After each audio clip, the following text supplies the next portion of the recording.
ভালোভাবে চলার চেষ্টা করি। আমরা সবসময় চেষ্টা করেছি আপনাদের সাথে কথা বলার, আপনাদের পাশে থাকার, আপনাদের ছুটে দেবে কথা বলার। সঙ্গে সাফল্য আপনারা দেখেছেন যে কোনো নির্বাচনে সবচেয়ে যদি অবহিত হয় আপনারা অবহিত।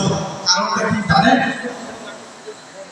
যখন ক্যান্ডিডেট থাকে, বিএনপি ক্যান্ডিডেট, জামাত ইসলামের ক্যান্ডিডেট, আওয়ামী লীগের ক্যান্ডিডেট, বিএনপি ক্যান্ডিডেটরা মনে করে যে হিন্দু ভাইরা আমাদেরকে ভোট দিবে, আমরা কি করবো, যাই কি সময়টা দিব, অন্যদিকে সময়টা দিই।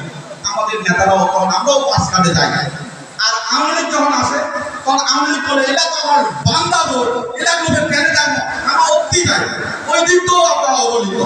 কিন্তু আজকে দেশনায়ক তারেক রহমান এই পূজা মণ্ডপ এসেছে সারা বাংলাদেশে।